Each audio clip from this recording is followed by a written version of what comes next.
किसी भी मुद्दे पे आप चर्चा करें, वो अलग पॉइंट ऑफ व्यू से डिपेंड करते हैं। ये दिखाने की कोशिश की जाती है कि इस्लाम पे प्रहार हो रहा है, हमारे दीन पे इस तरह के सवाल उठाए जा रहे हैं, मुसलमानों को ह्यूमिलिएट करने की कोशिश की जा रही है कि औरत का अस्तित्व या औरत की जिम्मेदारी या औरत का वजूद सिर्फ इतना ही है कि वो बच्चों को जन्म देगी और एक मर्द को सेक्सुअली सेटिस्फाई करेगी।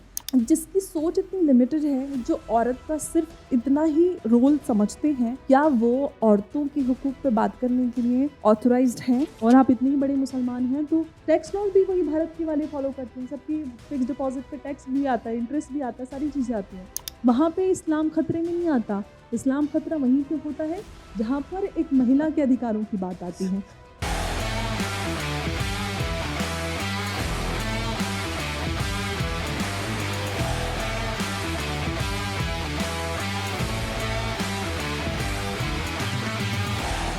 My honor to be here and thank you very much.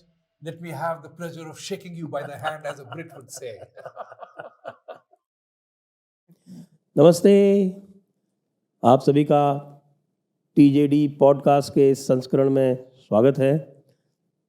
और आज हमारे साथ हैं अंबर जैदी, जानी मानी सोशल एक्टिविस्ट। स्वागत है आपका अंबर जी जयपुर डायलॉग्स के स्टूडियो में।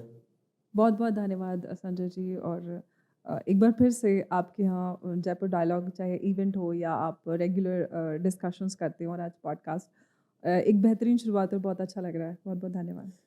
Thank you. आप बताएं कि अभी मैं देख रहा था आजकल आपको 72 हूरों की चर्चा में बहुत अधिक बुलाया जाता है और आपके सामने जो है कोई रंगरेज खड़ा कर दिया जाता है और कोई आजकल मुल्ला मौलाना ज़्यादा नहीं दिख रहे हैं। क्या ये 72 हूरों के डिस्कशन में साजिद रशीदी कहाँ गायब है? जब से 72 हूरों पे चर्चा शुरू हुई तब से सारे मौलाना टीवी से गायब हो गए।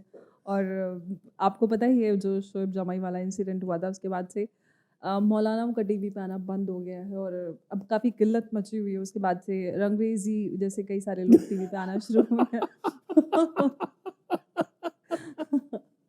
तो जो 72 हूरों पे चर्चा करते हैं, जो कहते हैं कि 72 नहीं 72,000 हूरें भी मिलेंगी, तो बस ऐसा ही चल रहा है। और अब देखते हैं कि आगे 72 हूरों का सिलसिला कहाँ तक चलेगा, किसको कितनी हूरें मिलती हैं, ये आने वाला वक्त बताएगा। तो ये जो 72 हूरों का किस्सा है, आप ये चूँकि आपका ताल्लुक़ है इस्लाम से, तो ये आप बताएं कि क्या वाकई लोग इस कहानी में विश्वास करते हैं क्या? जी देखिए, जिस तरह अगर हम इस्लाम में एक बिलीफ सिस्टम की बात करते हैं तो ऑफ कोर्स लोग मानते हैं इस बात को, और तभी हम देखते हैं कि लोग इसको डिफेंड भी करते हैं। चलिए हम एक तरफ ये मान सकते हैं, क्योंकि अगर 72 हूरों की बात की जाए कि आपको 72 हूर मिलेगी, कि आपने कोई अच्छा काम किया, नेकी का काम किया, लेकिन 72 हूरे की कॉन्सेप्ट को जो जिस तरह से मिसयूज़ किया जाता है, सवाल उसी पे खड़ा होता है। चाहे फ़िल्म की बात करें या अक्रॉस द ग्लोब हम जो डिबेट डिस्कशंस देखते हैं, वहाँ पे बहस होती है। लेकिन ये लोग डिफेंड करते हैं कि हमें तो हूर मिलेगी, ये तो हमारे बिलीफ सिस्टम पे और हमारी जो अकीदत है उस पे सवाल उठाया जा रहा है। सवाल वहीं पे घूम फिर के आ जाता है। तभी किसी भी आप चर्चा की बात करें या किसी भी मुद्दे पे आप चर्चा करें, वो अलग पॉइंट ऑफ व्यू से डिफेंड करते हैं। ये दिखाने की कोशिश की जाती है कि इस्लाम पे प्रहार हो रहा है, हमारे दीन पे इस तरह के सवाल उठाए जा रहे हैं, मुसलमानों को ह्यूमिलिएट करने की कोशिश की जा रही है। लेकिन जो समस्या की जड़ है या समस्या को एड्रेस करने का किसी में कोई साहस नहीं, जानबूझ के करते हैं या उनको समझ नहीं आती ये सारी चीज़ें, हिम्मत नहीं है। मुझे समझ में नहीं आता कि क्यों करते हैं, क्योंकि 72 हूरों की जो समस्या है ये बहुत बड़ी है। और ऐसा नहीं कि भारत, पाकिस्तान या इंडियन कॉन्टिनेंट की हम बात करें, ये ग्लोबली हम देखते हैं। चाहे 9/11 की बात करें, 26/11 इंसिडेंट की बात करें, जो इन्वेस्टिगेशन हुई और उनमें जो कल्प्रिट्स पकड़े गए थे, उनमें खुद जो अपने बयान हैं उसमें एक्सेप्ट किया है कि हमें 72 हूरों का लालच दिया गया। और कितने ही सारे Islamic scholars on YouTube on record ये मिलता है कि वो किस तरह से ग्राफिक डिटेलिंग 72 हूरों की देते हैं। 130 फुट की होगी, उसका लिबास ऐसा होगा कि पूरा जिस्म नज़र आएगा, उसकी कलाई दिख जाए तो सूरज को भी शर्म आ जाए, मतलब इतनी हुस्न उसका होगा, नूर इतना होगा, इतनी गोरी होगी। ट्रांसपेरेंट होगी और 130 फुट की और होगी। यहाँ की जैसी बदबूदार नहीं होगी। एग्जैक्टली वो एक नया वीडियो ये भी है, उसमें बदबूदार नहीं होगी। ये बीवी तो बदबूदार है, वो बीवी जिसने आपको आपके साथ ज़िंदगी गुजारी, आपको खुशियाँ दी, आपका घर संभाला, आपके बच्चों को जन्म दिया, अब बुढ़ापे में आके आपको वो बीवी बदबूदार लगने लग जाती है। मतलब ये आप किस तरह की, आप अपने घर की औरतों को सम्मानित दे सकते हो और आप जन्नत की हूर की बात करते हैं। तो मतलब यही है कि आप औरत को सिर्फ एक ऑब्जेक्ट ऑफ डिज़ायर समझते हैं। आप अपने घर की महिला को इज़्ज़त नहीं दे सकते, तो आप ज़रा सोचिए कि आप आसपास या दूसरे की किसी महिला को किस तरह से इज़्ज़त दे सकते हैं। महिलाओं के अस्तित्व पे सिर्फ यहीं तक उनका अस्तित्व सीमित हो जाता है कि आप सिर्फ मर्द को खुश करेंगे। इनफैक्ट आप जब यूनिफॉर्म सिविल कोड पे काफ़ी चर्चा चल रही है, कितने सारे जो चाहे हम इस्लामिक स्कॉलर्स मौलाना या फिर जो इस्लामिक ऑर्गेनाइजेशन से लोग जुड़े हुए हैं, उनके इसी तरह से बयान आ रहे हैं कि क्योंकि 4 शादियाँ तो जायज़ होनी चाहिए, क्योंकि 45 में औरतें ख़राब हो जाती हैं, मर्द 80 साल तक जवान रहता है।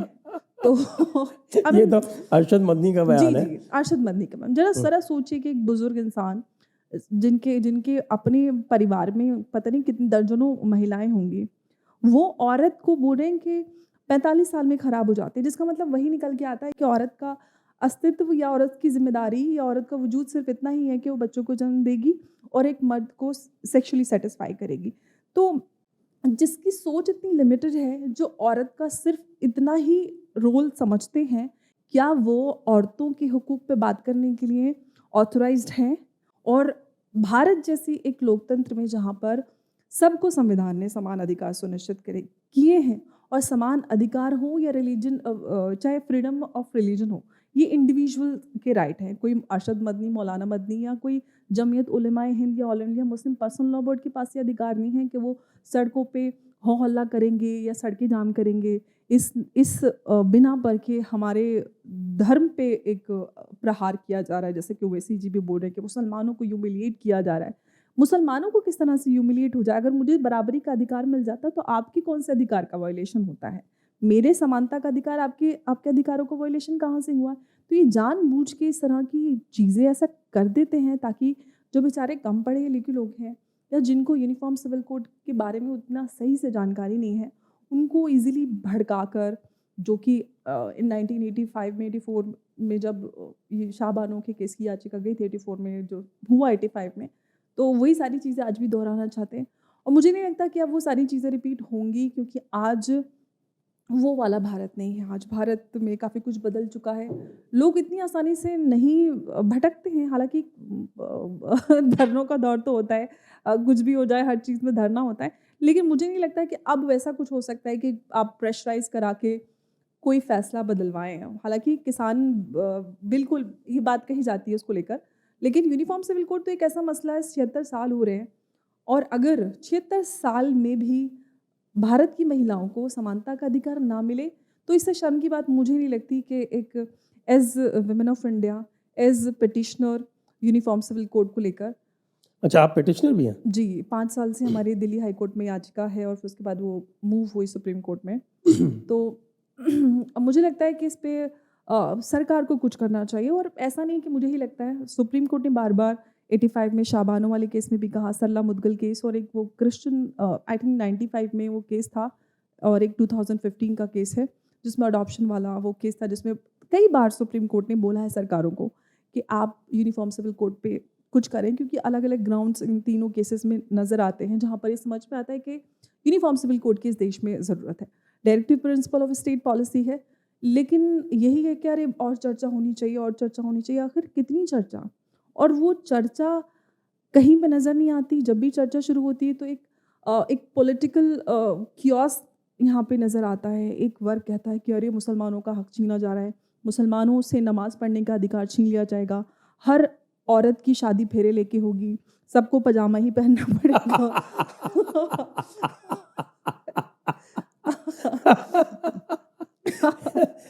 तो मिथ्स इतने ज़्यादा जोड़ दिए जाते हैं तो डिबेट कहीं पे नज़र ही नहीं आती, किस तरह से डिस्कशन होगा।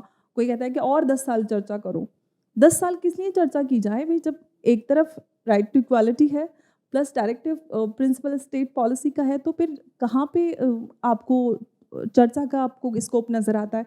चर्चा के नाम पर या जो डाइवर्सिटी कहा जाता है कि भारत एक बहुत डाइवर्स नेशन है, सेक्युलर नेशन है, मुझे तो समझ में नहीं आता कि हमारे देश में ये सारी चीज़ों की परिभाषा उल्टी क्यों समझाई जाती है, चाहे डाइवर्सिटी हो या फिर सेक्युलरिज्म की बात करें, दोनों ही चीज़ें बड़ी दूसरी तरह से कन्वीनियंटली अपने आप को समझा लिया जाता है, क्योंकि हम सेक्युलर नेशन है, तो हमारे देश में राइट टू इक्वालिटी नहीं होना चाहिए।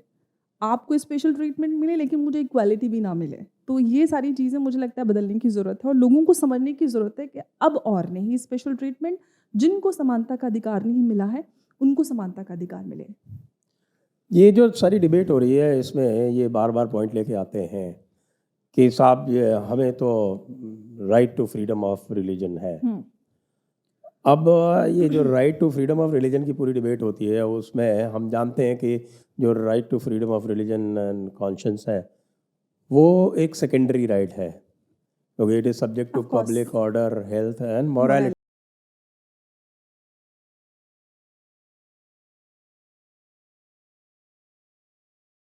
जो क्लॉज 2 है उसमें ये भी दिया हुआ है कि anything that is contingent on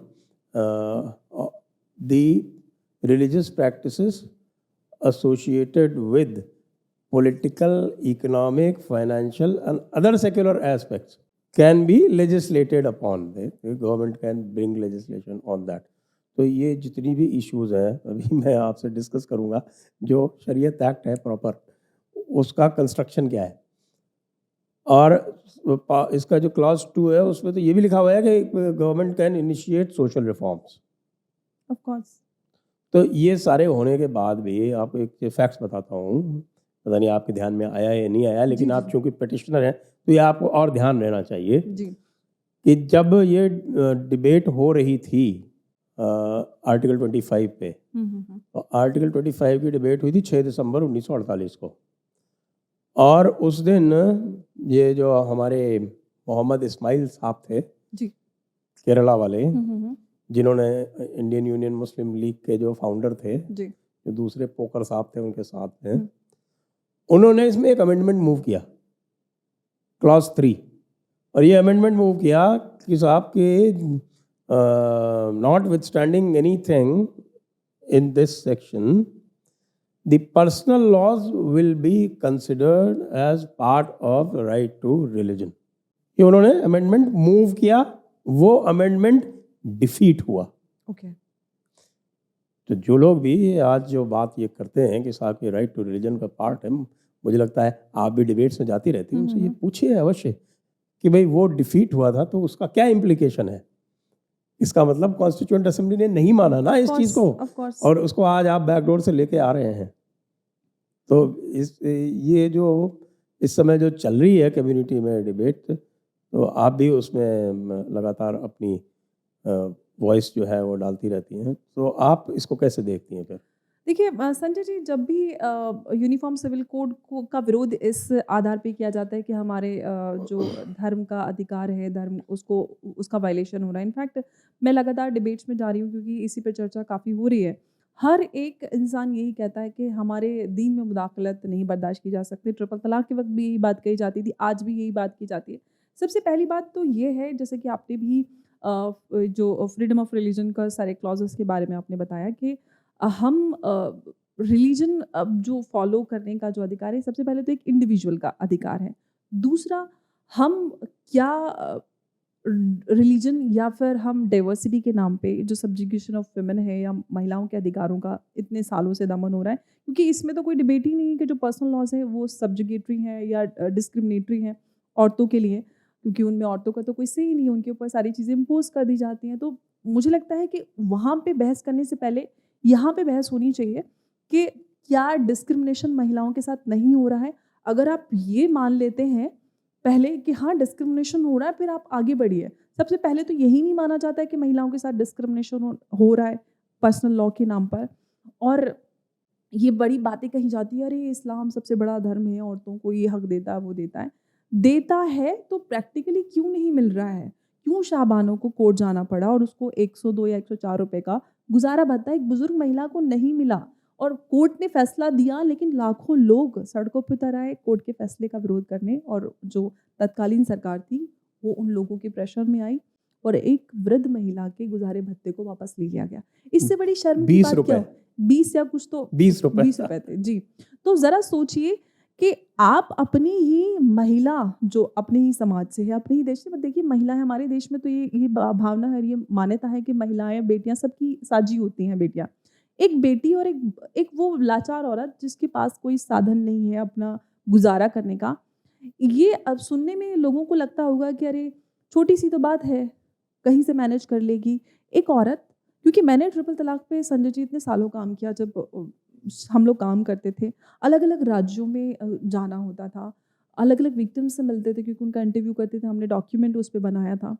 तो हर किसी की अपनी एक कहानी थी और उनके अपने अलग अलग चैलेंजेस थे। उससे ये समझ में आता था कि ट्रिपल तलाक पे कानून बन भी जाए तो वो काफ़ी नहीं है, क्योंकि जो मुसलमान समाज की औरतें हैं उनकी समस्याएं बहुत ज़्यादा हैं। कहीं पे किसी के माँ बाप ने उसको हक नहीं दिया, उसको नहीं पढ़ाया, उसको जायदाद में या जो भी उनके पास है उसके बाद उसको छोड़ देते, घर वाले भी नहीं छोड़ रहे, अगर पति ने छोड़ दिया तो घर वाले भी उनको नहीं संभाल रहे हैं या उनको सपोर्ट नहीं कर रहे हैं, पति गुजारा भत्ता खर्चा नहीं दे रहा, बच्चे की कोई जिम्मेदारी नहीं है, किसी के बच्चे को छीन लिया गया, उसको बच्चे से मिलने या उसकी जिम्मेदारी नहीं मिल रही है।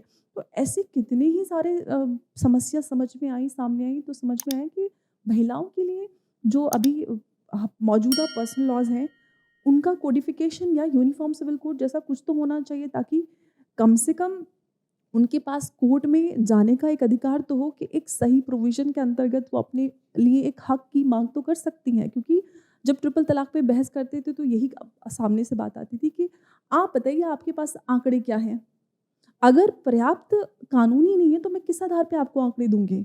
अगर धाराएं होती तो उन धाराओं में केसेस रजिस्टर हुए होते, पुलिस के पास, एजेंसीज के पास सही स्टेटिस्टिक्स होते। तो इसीलिए तो कानून की मांग की जा रही है। उससे पहले डोमेस्टिक वायलेंस में अलग अलग धाराओं में केसेस दर्ज होते थे क्योंकि सही धारा नहीं थी। तो ये कह देना कि आपके पास, आप ये बताइए कि आपने आसपास केसेस देखे जिनकी 4 शादियां होती हैं, तो ये कह देना या तो शादियां तो हो ही नहीं रही, अगर शादियां नहीं हो रही तो आपको विरोध किस बात का है। और अगर आप अपनी महिला को, अपनी बेटी को हक दे रहे हैं, आप मेहर भी दे रहे हैं, गुजारा भत्ता भी दे रहे हैं, तो यूनिफॉर्म सिविल कोड आ जाएगा, तो आपको दिक्कत किस बात की, विरोध किस बात का है। जब आप सब कुछ इतना अच्छा कर रहे हैं, सारी चीजें हो रही हैं, कहीं पे भी किसी के साथ कोई इनजस्टिस नहीं हो रहा, तो यूनिफॉर्म सिविल कोड आने दीजिए। सरकार की नीयत पे भी सवाल करना है कि ये सरकार कुछ नहीं करेगी, सिर्फ और सिर्फ पॉलिटिकल ये एक कियोस क्रिएट किया जा रहा है, 2024 के लिए माहौल बनाया जा रहा है।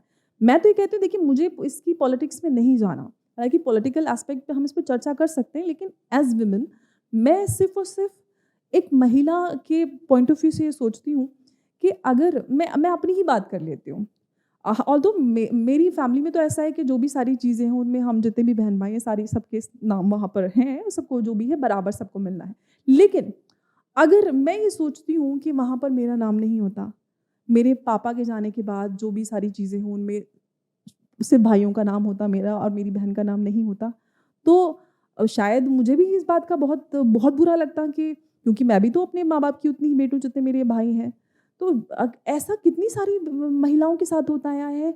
इनफैक्ट मैं आपको एक, अभी मुझे जस्ट केस याद आ गया, एक बहुत जानी पहचानी और बहुत सीनियर जर्नलिस्ट है, उन्होंने मुझे लगभग 1 साल पहले अप्रोच किया ये कहकर कि उनको किसी ने बताया होगा कि हम पर इस तरह से काम करते हैं, तो आप उनसे बात कीजिए। वो 50-55 साल की हैं और काफ़ी फॉरवर्ड फैमिली से हैं। उनके पापा बहुत पढ़े लिखे थे, उनके भाई भी बहुत पढ़े लिखे हैं और बहुत वेल ऑफ हैं सब।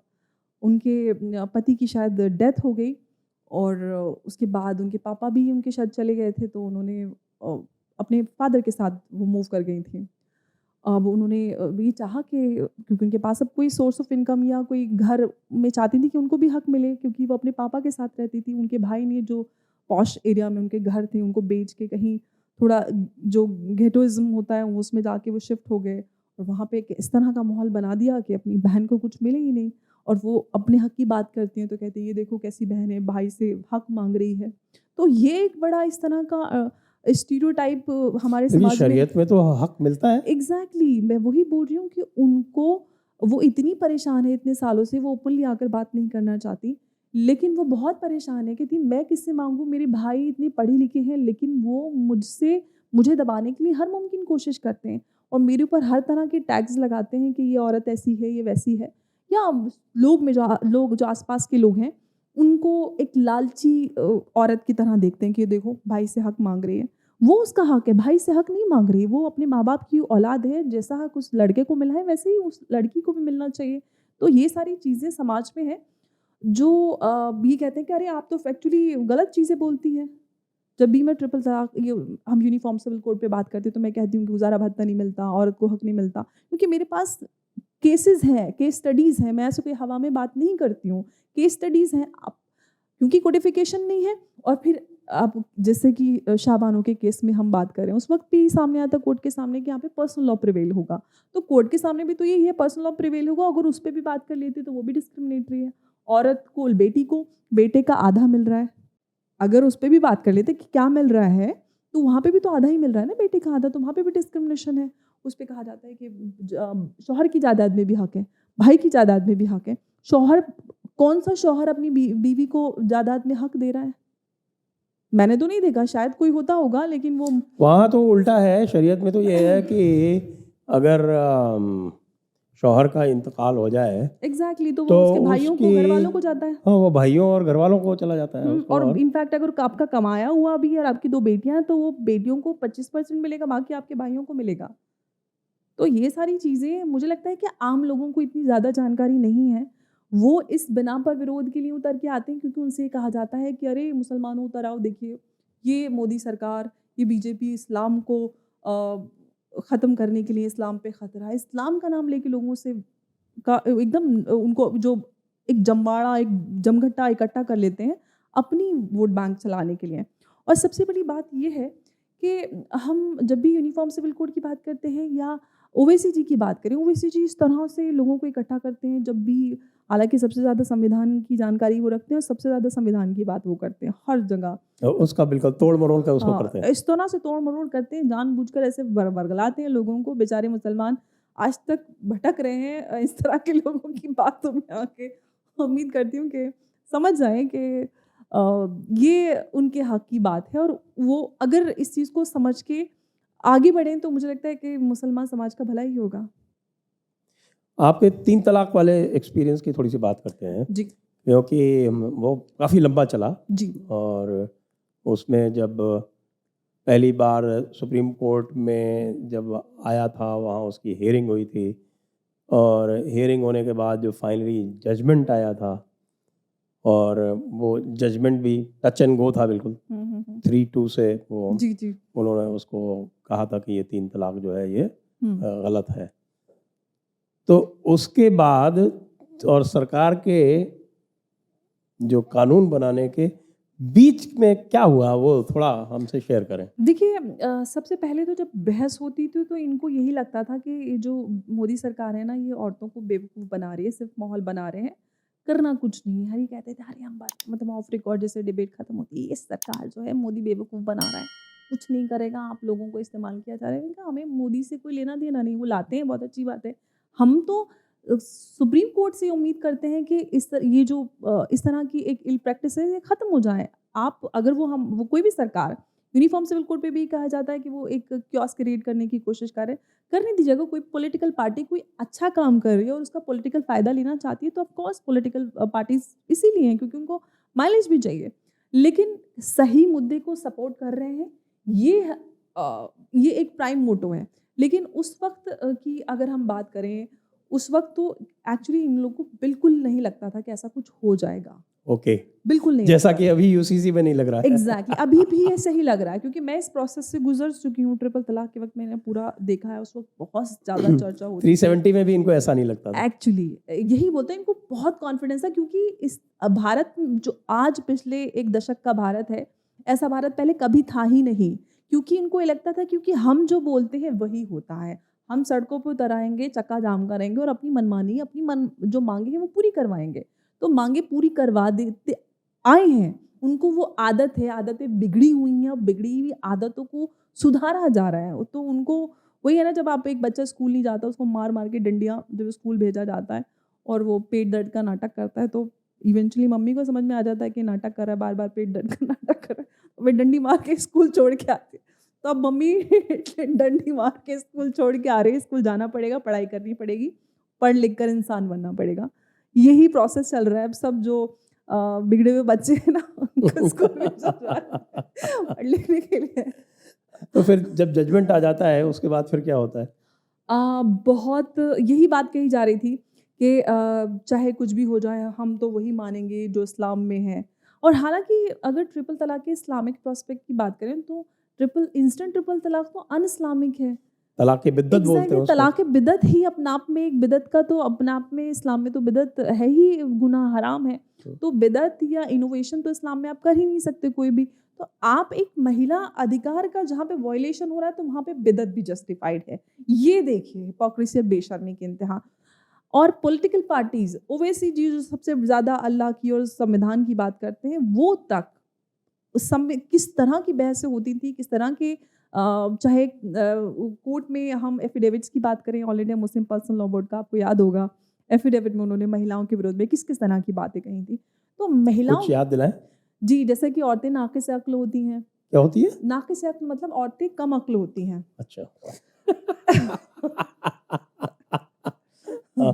तो नाक़िस अक्ल होती है, कम अक्ल होती है, इसलिए उनको तलाक का अधिकार है, तलाक देने का। क्योंकि औरत को चाहे हम खुला की बात करें, किसी भी जो तलाक का प्रोविज़न है उसकी बात करें, उसमें औरत खुद से तलाक डिक्लेयर नहीं करती कि मैं तुमको तलाक देती हूँ या ठीक है मैंने तुमको तलाक दिया, अब जाओ तुम।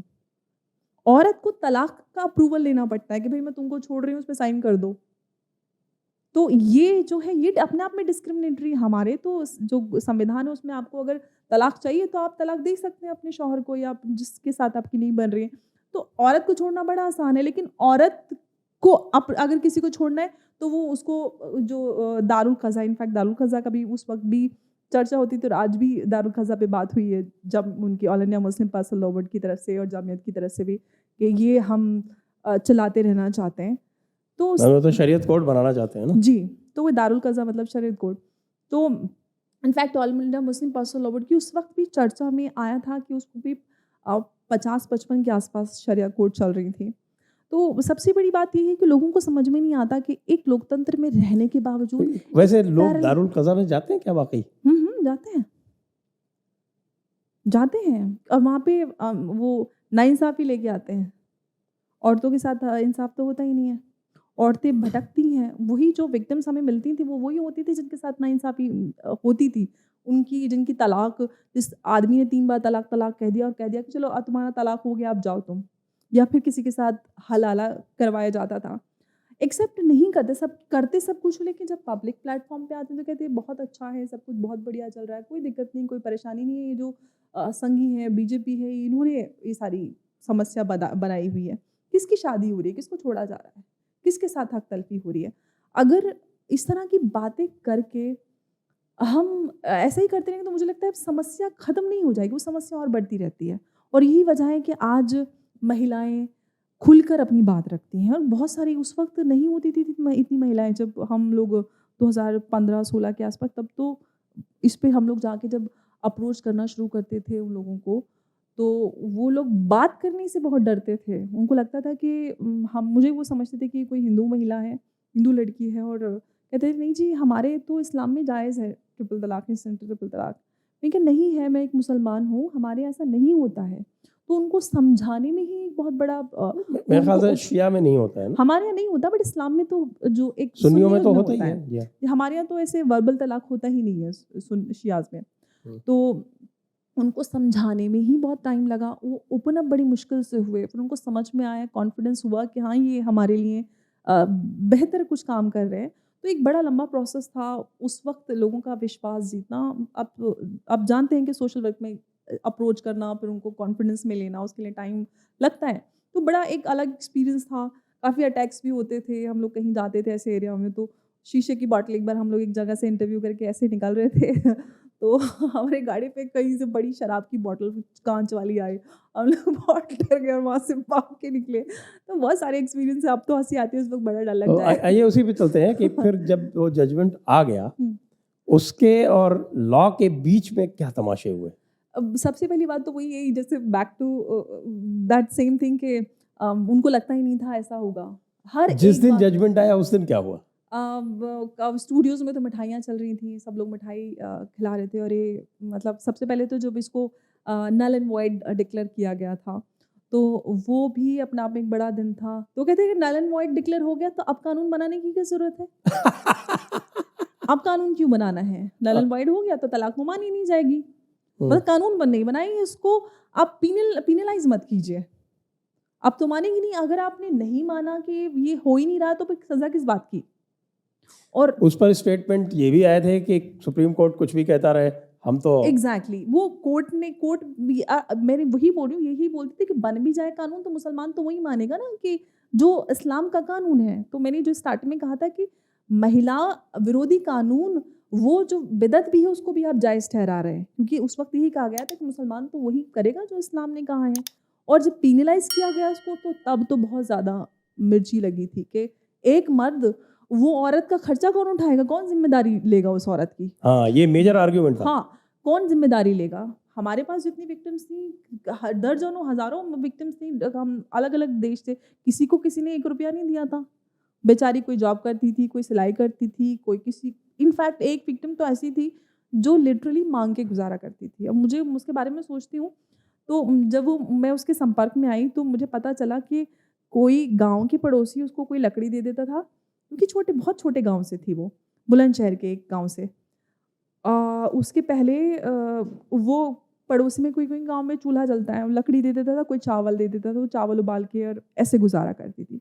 तो ऐसे भी लोग हैं, ऐसी भी लड़कियाँ थी, ऐसी महिलाएँ थी जिनके पास 1 रुपये का कोई सहारा नहीं होता था। क्योंकि उनके माँ-बाप भी एक गरीब फैमिली है। कैसे जो अपने आप को नहीं सपोर्ट कर सकते, वो एक और परिवार को किस तरह से करेंगे? वो इस उम्मीद से शादी करते हैं कि चलो लड़की बड़ी हो गई है, हमारी ज़िम्मेदारी, हमारे ऊपर से थोड़ा बोझ कम होगा, वो अपने घर चली जाएगी। लेकिन उस लड़की को छोड़ दिया जाता है, वो लिटरली माँगने पे, ये कोई अगर आपको लकड़ी और थोड़ा-सा चावल दे के जा रहा है, तो ये एक तरह से भीख ही होती है। तो ये हालात महिलाओं के होते हैं, उस पे कोई कभी गौर फ़िक्र ही नहीं होती। सबसे बड़ी बात तो ये है, All India Muslim Personal Law Board, Jamiat Ulema Hind, इस तरह की जो ऑर्गेनाइज़ेशंस हैं, कभी इन्होंने महिलाओं को लेकर कोई अवेयरनेस का कोई काम किया? कोई प्रोग्राम्स चलाए? कोई उनकी स्किल ट्रेनिंग के लिए कोई काम किया कि जितनी भी बेवा हैं, जितनी भी छोड़ी हुई महिलाएँ हैं, उनको हम फाइनेंशियली इंडिपेंडेंट बनाएँगे, उनको स्किल उनको ट्रेनिंग देंगे या उनकी फाइनेंशियल लिटरेसी करेंगे? कभी कोई काम नहीं होता। हुआ आज तक? अगर आप सोशल वर्क, मुस्लिम समाज के अधिकारों के लिए काम कर रहे हैं, तो मुझे लगता है कि अवेयरनेस का सबसे बड़ा जो ज़रिया और सबसे बड़ी जो एक लेवल होता है, वो महिलाएँ ही होती हैं। तो ये मौलाना रशीदी और इस टाइप के लोग जो थे, इस कानून के आने के बाद में क्या कह रहे थे? कानून आने से पहले तो यही कह रहे थे कि ऐसा कुछ नहीं होगा, क्योंकि सरकार सिर्फ़ आप लोगों को बेवकूफ़ बना रही है। जब कानून बन गया तो कहते थे कि आप लोगों का इस्तेमाल कर रही है मुसलमानों मर्दों के खिलाफ़, क्योंकि अब ये पेनलाइज़्ड हो गया है, तो मुसलमान मर्दों को जेलों में डालने की ये साज़िश है। और महिलाओं को ही यूज़ किया हमारे समाज करके, वो मर्दों के खिलाफ़ जेलों में डाला जाएगा। तो मतलब घर टूटेंगे, मुसलमान मर्द जेल में चले जाएँगे, उनको सज़ा मिलेगी, क्योंकि हालाँकि अगर हम ट्रिपल तलाक की सज़ा इस्लाम के हिसाब से भी देखें तो वो उसमें भी पेनलाइज़ किया था, अगर हज़रत उमर के ज़माने से कोड़ों की सज़ा मिलती थी। तो अगर तब पेनलाइज़ किया जा सकता था, तो संविधान में भारत के मौजूदा क्यों पेनलाइज़ेशन नहीं हो सकता, या उसको पेनलाइज़ क्यों नहीं किया जा सकता? तो सबसे बड़ी बात ये थी कि उनको लगता नहीं था कि ऐसा कुछ होगा, तो उनको लगा था ऐसा हो रहा है तो हमारे खिलाफ साजिश है, क्योंकि हर चीज़ तो साजिश ही होती है। महिलाओं को जस्टिस या इक्वालिटी की तो बात ही नहीं है, हर चीज़ साजिश है। ये एक माइंडसेट जो है ना विक्टिमहुड वाला, जो कुछ भी हो रहा है अच्छा हो रहा है, कुछ भी हो रहा है, कोई अमेंडमेंट हो रहा है, चाहे किसी भी संविधान के किसी उसमें कहीं पे भी कोई अमेंडमेंट किसी भी चीज़ में होगा, या कोई कानून आ रहा है, कोई नया बिल आ रहा है, हमारे खिलाफ साजिश हो रही है। तो ये जो विक्टिमहुड माइंडसेट है, ये क्रिएट हुआ है इतने सालों में। आई थिंक मुझे लगता है कि 76 साल से ज़्यादा से भी बहुत समय लगा ये क्रिएट होने के लिए। अब उसको इतनी मेहनत से बनाया है, पाला-पोसा है हमारे देश की राजनीतिक पार्टियों ने, तो वो माइंडसेट बदलने में तो टाइम लगेगा कि हम पे ज़ुल्म हुआ है। हालाँकि इस देश का विभाजन हुआ, उसके बावजूद भी इस देश में मुसलमान रहे, उनको बराबर के अधिकार संविधान के अंतर्गत दिए गए। स्पेशल ट्रीटमेंट मिले उनको, माइनॉरिटी कमीशन हो या फिर वक्फ बोर्ड हो, माइनॉरिटी स्कीम्स हों या फिर पर्सनल लॉ का प्रावधान हो, all India Muslim Personal Law board, Jamiat और ये सारी इनको सरकार की तरफ से फंडिंग हो, तो उसके बावजूद भी यही लगना और यही कहना कि हम विक्टिम हैं, तो मुझे लगता है इससे बड़ा मजाक इस देश के साथ तो बिल्कुल नहीं हो सकता। और हमें इस विक्टिमहुड माइंडसेट से बाहर निकलकर हमें एक इंट्रोस्पेक्शन की मुझे लगता है ज़रूरत है। इट्स हाई टाइम कि मुसलमान समाज एक इंट्रोस्पेक्शन करें और सोचें कि क्या हम वाकई में विक्टिम हैं। लेकिन समाज किसके कहने पे चलता है? यहाँ तो तकलीद चलती है ना। और ये भी कहा जाता है कि इस्लाम में अक्ल का कोई काम नहीं है, नकल ही करनी है। तो ये भी कहा जाता है, लेकिन एक तरफ ये भी कहा जाता है कि अक्ल का इस्तेमाल करें। और हम तो सबसे पहली बात, मैं तो भारत की बात करती हूँ, संविधान की बात करती हूँ। और आप एक एज इंडिविजुअल आप सोचें या आप एक एज कम्युनिटी सोच लें, क्योंकि आप ग्रुप में ही सोचते हैं, ग्रुप में ही रहते हैं, ग्रुप में ही सब कुछ ग्रुप में ही होता, अकेले तो कुछ होता ही नहीं है। इनफैक्ट घूमने भी जाते हैं तो शायद कहीं 10-20 लोगों का ग्रुप लेके वैसे अगर इस लॉ के बारे में बात करें जी। तो इसका इम्पैक्ट असेसमेंट कुछ आपने किया है क्या? ट्रिपल तलाक का, देखिए संजय जी, अगर ऑनेस्टली बात की जाए तो से हम सब जानते हैं कि कोई भी प्रावधान नया आता है या हम जब कोई भी काम करते हैं तो उसका असर दिखने में समय लगता है।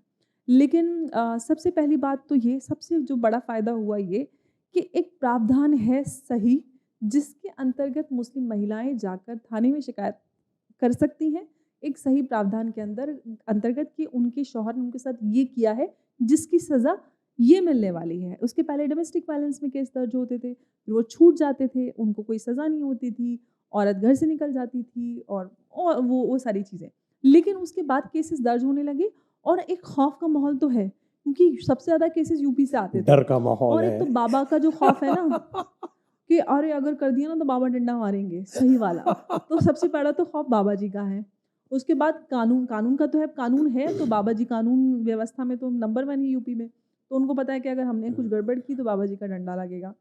तो केसेस वहाँ पे सबसे पहले आई थिंक मुझे एग्जैक्ट याद नहीं आ रहा है, या तो बरेली का केस था। हाँ, बरेली में सबसे पहले एक केस आया था, क्योंकि बरेली से बहुत ज़्यादा केसेस आते थे ट्रिपल तलाक के, जहाँ पर एक पुरुष को जेल भेजा गया था ट्रिपल तलाक के, क्योंकि उसने अपनी महिला को इंस्टेंट ट्रिपल तलाक दिया था। तलाक बिदअत के लिए उसको जेल गया, सज़ा मिली।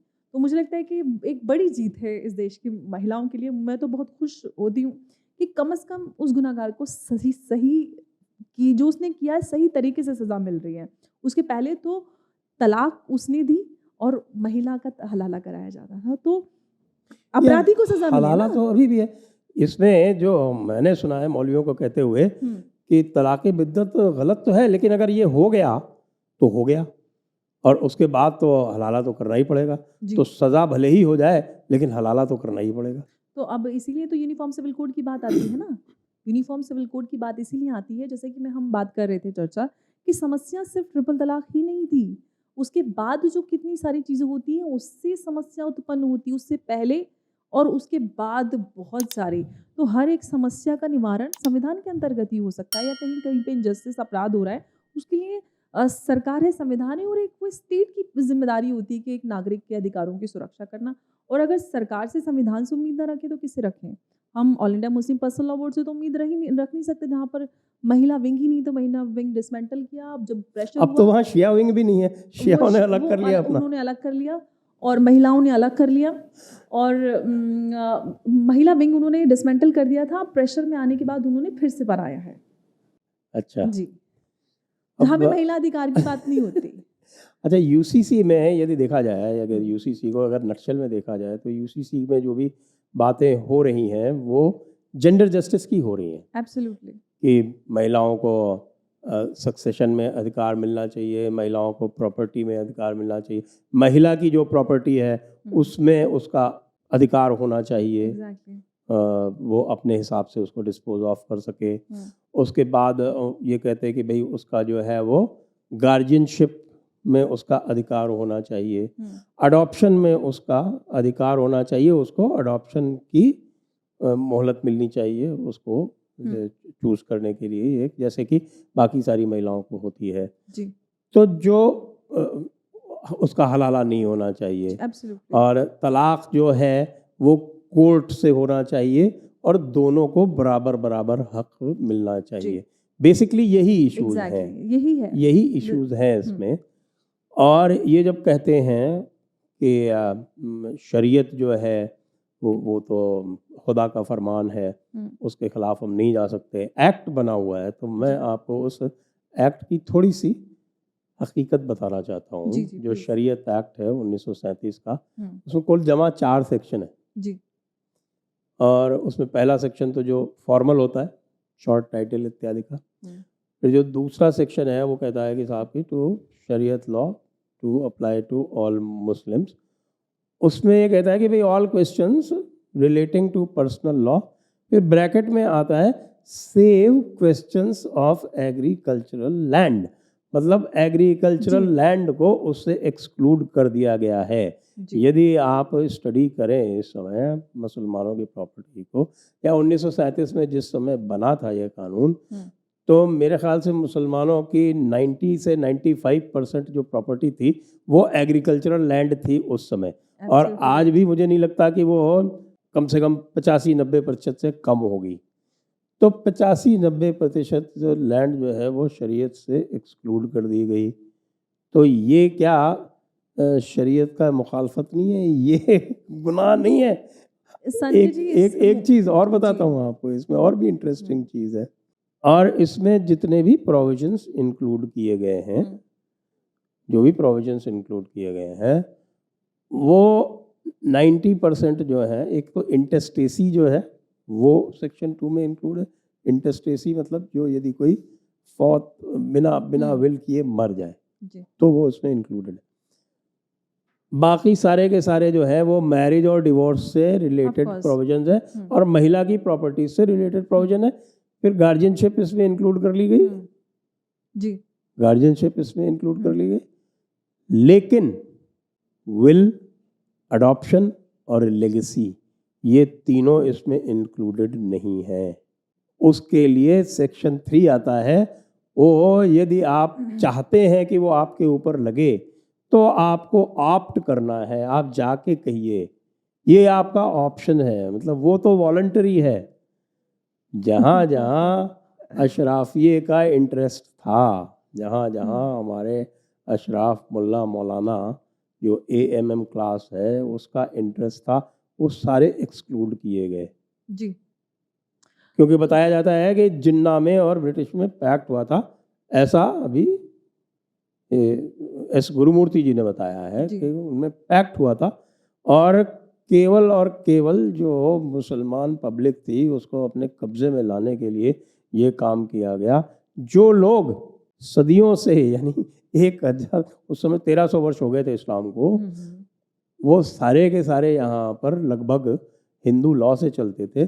ये डिस्कशन कॉन्स्टिट्यूएंट असेंबली में भी डॉक्टर अंबेडकर ने कहा कि भाई यहाँ तो सारे लोग हिंदू लॉ से चल रहे हैं। यहाँ तक कि केरला में तो उनका जो मैट्रिलिनियल लॉ है या मैट्रियार्कल लॉ, जिसको मारू मुतक्कयम लॉ कहते हैं, वो चल रहा है। तो तुम किस शरीयत की बात कर रहे हो? ये कौन सा तुम्हारा ये कौन सी तुम्हारी शरीयत है जो कि 1300 साल तक लागू नहीं थी, अब कह रहे हो कि नहीं साहब खुदा का हुक्म है, बदल नहीं सकता, और उसी में तुमने जो है एक्सक्लूजन्स करा रखे।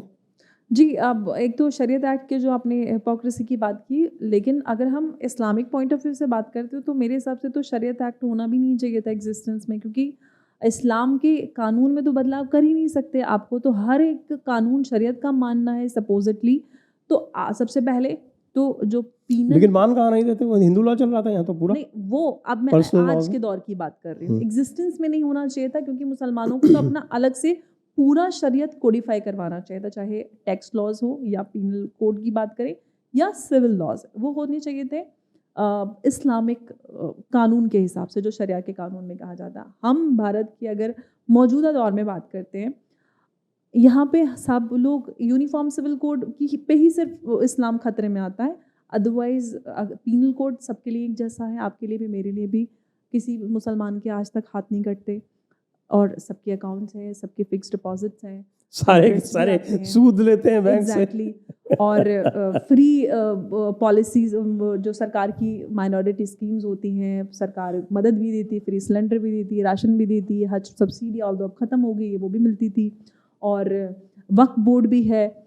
तो सारी चीज़ें हैं जो कि इस्लाम में नहीं हो, मतलब इस्लाम के हिसाब से तो ये सारी चीज़ें हमें लेनी नहीं चाहिए, क्योंकि आप इस तरह की चीज़ें नहीं ले सकते सरकार से, जो कि एक लोकतंत्र में तो सबसे पहली बात तो ये है कि लोकतंत्र में तो ये मुफ्तखोरी हराम है क्या इस्लाम में? मुफ्तखोरी तो हराम है, आप इस तरह की चीज़ नहीं ले सकते। आप हज तो किसी और के पैसे से आप जा ही नहीं सकते, आपको अपनी कमाई से पाक साफ हक हलाल की कमाई से हज करना है।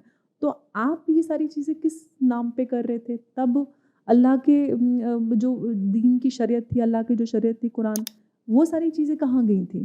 तो ये हिपोक्रेसी बड़ी वहाँ पे आती है। अभी कुछ दिन पहले का मैं एक वाक़या बताती हूँ। एक टीवी शो में थी, ऑडियंस वाला शो था, तो वहाँ पे एक मुसलमान एक लड़का था, वो उनका सवाल मेरे से था कि सवाल अंबर जैदी से है, इनसे मैं जानना चाहता हूँ कि आपके दीन में तो बदलाव हो सकता है, मेरे दीन में बदलाव नहीं हो सकता। मैंने कहा आपका इस क्या मतलब है कि आपके दीन में बदलाव हो सकता है, कि क्या आप ये मानती हैं कि अल्लाह का जो कुरान है वो अल्लाह का जो किताब है उसमें विश्वास रखती हैं? मैंने कहा जी बिल्कुल रखती हूँ। उसके किसी भी अहकामात में किसी भी उसमें बदलाव नहीं हो सकता? मैंने कहा जी बिल्कुल नहीं हो सकता। तो फिर बताइए यूनिफॉर्म सिविल कोड में क्यों आप लाने की बात कर रहे हैं? मैंने कहा आप एक बार बताइए, आपका सवाल हो गया? वैसे तो उनका सवाल ही नहीं ख़त्म हो रहा था। मैंने कहा आप सुन लीजिए, आप नहीं कर सकते बदलाव। उन्होंने कुरान की आयत कुछ बताई लाती तब्दीला हो और समथिंग कि हम बदलाव नहीं कर सकते अल्लाह के किसी भी फरमान में, कानून में। मैं कहा नहीं कर सकते ना, तो फिर आप पीनल कोड क्यों आप फॉलो करते हैं भारत के संविधान के अंतर्गत? उसमें भी आप हाथ कटवाइए, जो रेप करे उसको संसार करवाइए। और आप इतने ही बड़े मुसलमान हैं तो आप all India Muslim Personal Law board और आप टैक्स लॉज भी वही भारत के वाले फॉलो करते हैं। सबकी फिक्स डिपॉजिट पे टैक्स भी आता है, इंटरेस्ट भी आता है, सारी चीज़ें आती हैं। वहाँ पे इस्लाम खतरे में नहीं आता। इस्लाम खतरा वहीं पे होता है जहाँ पर एक महिला के अधिकारों की बात आती है। तो ये सारी चीज़ें मुसलमानों के दिमाग में डाली गई हैं, जहाँ से आपने बात की ना वो 1937 से, ये साजिश तब रची गई थी। और जो विक्टिमहुड माइंडसेट जो क्रिएट हुआ है ना, तो ये बहुत सालों की मेहनत लगी इसको बनाने में। जो ये पूरा ज़ख़ीरा बन के तैयार हुआ है ना, पॉलिटिकल पार्टीज़ ने उस वक्त ये साजिश रची और उस साजिश का शिकार मुसलमान रहे। आज भी वो अपने आप को, उनको ये नहीं पता कि साजिश किसने की, उन पे जुल्म किसने किया, उनको आज तक नहीं पता चला। वही मैं फिरकी लेके कोई चला गया, उनको पता ही नहीं आज तक कि किसने फिरकी ली, और फिरकी लेके पाकिस्तान चला गया और पाकिस्तान भी बन गया। तो ये बड़ी बड़ी विडंबना है हमारे देश की। अच्छा, ये जो बात करते हैं ना कि जी। भाई ये पूरी तरह से ये कुरान को फॉलो करेंगे, इनके लिए मैं कई बार अच्छा सुझाव सर जी, देता हूँ। एक बात मैं जोड़ना चाहती हूँ। ये जो all India Muslim Personal Law board, Jamiat, और ये इतना विरोध प्रदर्शन करा रहे हैं। In fact all India Muslim Personal Law board ने जो अभी कुछ दिन पहले एक बैठक की थी, उसमें एक पर्चा जारी किया था। उस पे QR कोड है, आप उस QR कोड को स्कैन करते हैं तो एक ऑटो जनरेटेड ईमेल पॉपअप होता है। आपने सपोज मैंने अपने मोबाइल से स्कैन किया, आपने किया, तो आपकी ईमेल आईडी में जाके डायरेक्ट वो खुल जाएगा और डायरेक्ट आपको सिर्फ उस पर सेंड क्लिक करना है। उसमें सारे सजेशंस उन्होंने एक फॉर्मेट बनाया हुआ है, आपको सिर्फ भेजना है लॉ कमीशन को। मतलब लॉ कमीशन पे प्रेशर बनाने का उससे कोई फर्क नहीं पड़ता। नहीं, मैं आपको आगे बोलना क्या वाली हूँ। मैं ये बोलूँ कि आप प्रेशर क्रिएट करवा रहे हैं। ऐसा क्यों नहीं बोलते कि मुसलमानों के लिए पूरी तरह से शरीयत लागू होनी चाहिए, पीनल कोड में भी, टैक्स लॉज में भी और पर्सनल लॉज में भी। तब मैं आपको मुसलमान मानूंगी कि आप मुसलमान हैं। मैं तो वाकई में असली मुसलमान तो वो होता है ना जो कुरान मानेगा। हाँ, ऐसा ये कहते हैं ना। एग्जैक्टली। तो मैं कुरान की 2 आयतें बताता हूँ आपको। जी। एक तो है सूरत अन-निसा की 97 4.97। वो कहती है कि किसी भी मुसलमान को काफिर मुल्क में नहीं रहना चाहिए, एब्सोल्युटली। और गुनाह है उसको हिजरत कर जाना चाहिए। और दूसरी है आई थिंक 16.41। वो ये कहती है कि जो हिजरत कर जाएगा उसको सवाब मिलेगा, इनाम मिलेगा। तो दोनों तरह से है, नेगेटिव भी है, पॉजिटिव भी है। तो ये क्यों नहीं उसको फॉलो करते? कहते हैं कि जिनको जो है शरीयत के मुताबिक रहना है, तो बहुत सारे ऐसे शरई देश हैं, वहाँ चले जाए। मैं कितने बता सकता हूँ, आप सोमालिया चले जाइए, पाकिस्तान आप येमेन चले जाइए। पाकिस्तान तो बिद्दत है। अफगानिस्तान जा सकते हैं, हाँ। अफगानिस्तान में वहाँ अभी रिसेंटली औरतों के लिए बिल्कुल ब्यूटी पार्लर भी बैन हो गया ब्यूटी पार्लर वो तो सख्त शरई निज़ाम है वहाँ पे। और उसके अलावा चाड है, मॉरिटेनिया है, एग्जैक्टली। इस तरह के नाइजर 56 वाइजर 57 बहुत देश सारे, है, कहीं भी जा सकते हैं। सूडान है, साउथ सूडान से, तो ये 57 सब जो ऑप्शन है है। ये सख्त शरई निज़ाम के देश जी हैं। यहाँ पर जाइए, बिल्कुल और इनमें से तो बहुत सारे ऐसे हैं जहाँ जाने के लिए पासपोर्ट की भी ज़रूरत नहीं, बिल्कुल जैसे सोमालिया है, अफगानिस्तान है, जाइए मज़े से। बिल्कुल। वो आपको गुलाम रख के और आपकी खिदमत करेंगे, दिक्कत क्या है?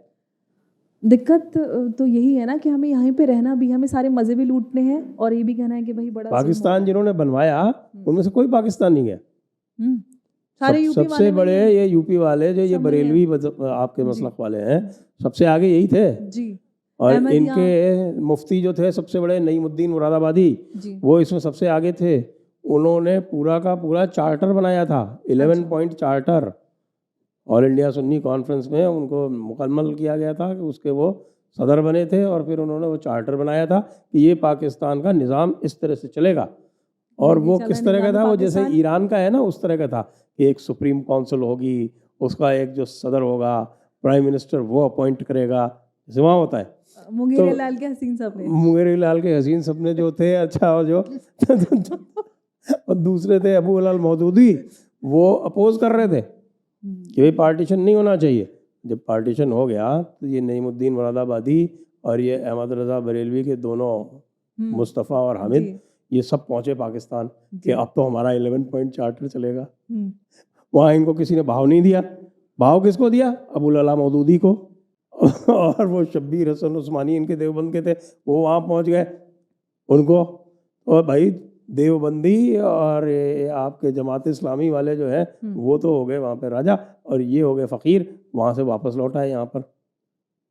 किस मुंह से वापस लौटे भाई? वहीं जाओ ना, हिजरत करनी चाहिए भाई, कुरान फॉलो करो, आपको हिजरत करो, हिजरत का सवाब भी है, हिजरत ना करने का दंड भी है, दोनों चीज़ें हैं। दोनों चीज़ें। और दूसरा, अगर हम इस्लाम के पॉइंट ऑफ व्यू से बात करें तो सबसे पहली बात तो ये कि डेमोक्रेटिक सेटअप में तो इस्लाम के कानून लागू होते ही नहीं है, वहीं पे लागू होते हैं ना इस्लाम के कानून, जहाँ पर जो आपका जो राजा है, जो शासक है, वो इस्लाम का मानने वाला हो तभी तो लागू होंगे।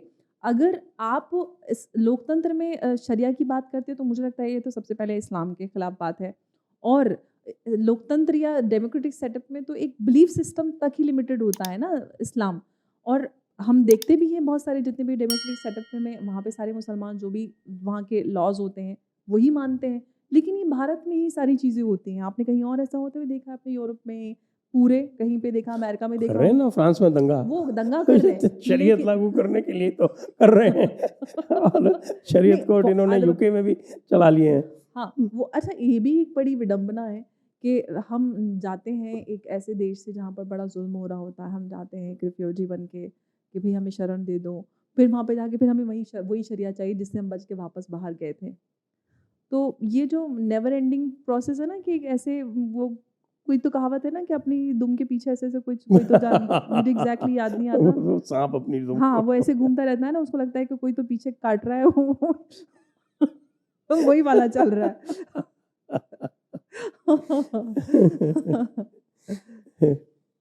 तो ये तो बात हो गई यूसीसी की। जी और इस वक्त और भी कई सारे जो हैं वो पॉलिटिकल डेवलपमेंट्स हो रहे हैं जी देश में। तो उन पॉलिटिकल डेवलपमेंट्स के दृष्टि से, विशेषकर महिलाओं की दृष्टि से देखें, ओवरऑल में, केवल मुस्लिम महिलाओं की दृष्टि से बात जी नहीं कर रहा, तो आप जो है वो हमारे जो ऑपोजिशन पार्टीज़ हैं, जो जिस प्रकार की वो लोग पॉलिटिक्स कर रहे हैं, वो उसको कैसे देखती हैं? अब मैंने जो भी जितनी भी मेरी समझ है और जो भी अब तक मैं समझ पाई हूँ और पढ़ पाई हूँ, मेरे याद में और मेरी नॉलेज में मैंने इतना कमज़ोर विपक्ष भारत के इतिहास में नहीं देखा। क्योंकि विपक्ष, हम लोकतंत्र में बात करें तो विपक्ष की भी बड़ी एक भूमिका होती है, अहम भूमिका होती है। और विपक्ष जिस तरह से और जिस तरीके के मुद्दों को उठाता है, तो उससे ये तो समझ में आता है कि वो देश या देश के हित में रहकर कोई ऐसा मुद्दा नहीं उठाते जिसको समझ में आए। हालाँकि वो सबसे ज़्यादा बात करें, और आप बात करें, आप किसी भी यूनिफ़ॉर्म सिविल कोड पे बात कर लीजिए, आप महाराष्ट्र की राजनीति पे बात कर लीजिए, आप राजस्थान पे बात कर लीजिए, आप किसी भी मुद्दे पे बात कर लीजिए, सवाल विपक्ष की तरफ से एक ही आता है। आप बेरोज़गारी पे बात की, युवा बेरोज़गार है, भटक रहा है, जीडीपी डाउन हो गया और जीडीपी किधर से हाँ, डाउन हो गया? बस बोलते हैं ना, हालाँकि जीडीपी डाउन नहीं है बट बोले जीडीपी डाउन हो गया, पेट्रोल महँगा हो गया, युवाओं को नौकरी नहीं है, 15 लाख अकाउंट में नहीं आए। तो ये सारी बातें रटी-रटाई वही बोलते रहते हैं। अच्छा, सिलेंडर बहुत महँगा हो गया, ये सारी चीज़ें हो रही हैं तो आप उन मुद्दों को क्यों टमाटर नहीं महंगा हो गया। हाँ, टमाटर, प्याज़ भी महँगा हो गया अभी तो। तो ये सारी चीज़ें हैं, मान लेते हैं। तो विपक्ष इन मुद्दों को क्यों नहीं उठा रही है? और उठाकर लोगों के बीच लोग परेशान हैं, आप कह रहे हैं कि हर इंसान परेशान है, रोज़गार नहीं है, प्याज़ नहीं है, आटा नहीं है, पेट्रोल नहीं है, डीज़ल नहीं है, सिलेंडर नहीं है, सब कुछ महँगा हो गया, रोज़गार भी नहीं है। तो इस मुद्दों को उठाकर विपक्ष लोगों के बीच उस जनमत को पहुँचाने में उस तक कामयाब क्यों नहीं हो पा रही? क्योंकि 2 बार तो अभी हमने देखा है कि मोदी सरकार आई है और सिंगल लार्जेस्ट पार्टी बन के आई है। लेकिन विपक्ष उन मुद्दों को मेजॉरिटी पार्टी बन गई। एग्ज़ैक्टली मेजॉरिटी बनकर आ रही है, लेकिन विपक्ष एकदम हम देख रहे हैं कि बैक फुट पे है। तो ये तो समझ में आ रहा है कि विपक्ष को सबसे पहली बात जनता की नब्ज़ पकड़ने में बिल्कुल विफल है। उनको समझ में नहीं आ रहा है कि भारत की जो एकदम पैराडाइम शिफ्ट हुआ है पिछले 10 साल में, उस पे भी हम आगे चर्चा करेंगे कि क्या है, क्यों हुआ है। ये जो पैराडाइम शिफ्ट है उनको नहीं समझ में आ रहा है कि क्या चीज़ है, कैसे जादू हो गया। उनको लग रहा है कि ये मोदी ज़बरदस्ती कुछ करा रहे हैं और ये तो संघ की साजिश है। क्या 140 करोड़ लोगों से ज़बरदस्ती वोट करवाना या उनके मत को कंट्रोल करना क्या एक साजिश हो सकती है? या बिल्कुल भी नहीं ना, संभव ही पॉसिबल नहीं है, एग्ज़ैक्टली। संभव ही नहीं है। आप एक सेक्शन ऑफ पीपल को आप पोलराइज़ कर सकते हैं, उनको वर्गला सकते हैं, उनको भटका सकते हैं, लेकिन पूरे देश को तो नहीं कर सकते ना। तो ये जो नासमझी है उनकी, या ये जो पैराडाइम शिफ्ट है, या आप पॉलिटिकल जो पूरा हमारा सिस्टम जो चेंज हो रहा है, उसको नहीं समझ पा रहे हैं। और मुझे लगता है कि बदलते हुए समय के साथ कहते हैं कि हमें बदलना चाहिए और उस चेंज को अडैप्ट करना बहुत ज़रूरी होता है।